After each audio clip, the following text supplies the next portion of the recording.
টঙ্গীর তুরাগ তীরে বিশ্ব ইজতেমার ময়দানে একসঙ্গে জুমার নামাজ আদায় করেছেন লাখো মানুষ। বৃহৎ জামাতে অংশ নিতে পেরে সন্তুষ্টি প্রকাশ করেন মুসল্লিরা। নামাজ শেষে দোয়া করেন দেশ ও জাতির মঙ্গলের জন্য। ইজতেমা ময়দানে অনুষ্ঠিত দেশের বৃহত্তম জুমার নামাজে ইমামতি করেন তাবলিগ জামাতের মুরব্বী মাওলানা জুবায়ের। তানজিদ ভুঁইয়ার প্রতিবেদন।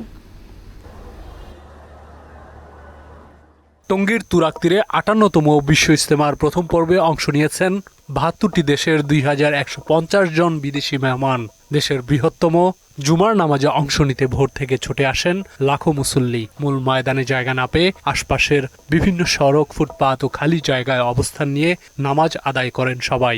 এ সময় দেশ ও মুসলিম উম্মার শান্তি কামনায় দোয়া করেন মুসল্লিরা। বিশ্বের যত মুসলমান নির্যাতিত নিপীড়ন আছে সবাই শান্তিতে থাকুক। সূরা নাজমের অধীনে 2 ধাপে অনুষ্ঠিত হচ্ছে। প্রথম ধাপ জানুয়ারি 31 ও ফেব্রুয়ারি 1-2। সমস্ত মুসলমান এক হয়ে যাও, কাট্টা হয়ে যাও, বাস ফিস। জুম্মার নামাজে অংশ নিয়ে দোয়া কামনার পাশাপাশি সার্বিক নিরাপত্তা ও বাংলাদেশের আন্তরিকতার প্রশংসা করেন ভিনদেশি মুসল্লিরা। استمعنا إلى كلام الدين والإيمان تم إكرامنا من بنغلاديش جزاهم الله خير. But alhamdulillah, this is the good opportunity for how we can build our iman and amal, and we can work together, organize and nothing actually alhamdulillah yani to be. এদিকে প্রথম পর্বে ইজতেমা ময়দানের নিচ্ছিদ্র নিরাপত্তা নিশ্চিতে তৎপর দেখা যায় জিএমপিকে। এ সময় সবার সহযোগিতার কথা জানান বিভাগীয় কমিশনার। সহযোগিতা এবং কর্মকাণ্ড তারা সন্তুষ্ট এবং তাদের যে চাহিদা ছিল আমরা মোটামুটি তাদের চাহিদা অনুযায়ী কাজ করার চেষ্টা করেছি।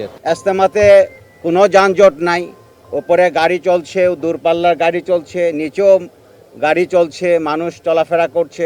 আমাদের মেজারে মনে হচ্ছে না এখানে কোনো নিরাপত্তা ঝুঁকি আছে। আমরা এখনো শান্তিপূর্ণ আছি। এর আগে শুক্রবার বাদ ফজর পাকিস্তানের মাওলানা জিয়াউল হকের আমবয়ানের মধ্য দিয়ে আনুষ্ঠানিকভাবে শুরু হয় বিশ্ব ইজতেমার প্রথম পর্ব। চলবে রোববার পর্যন্ত। ওই দিন আখিরি মোনাজাতের মধ্য দিয়ে শেষ হবে বিশ্ব ইজতেমার প্রথম পর্ব। লাখো মুসল্লির উপস্থিতিতে মুখর গাজীপুরের টঙ্গীর এই বিশ্ব ইজতেমা।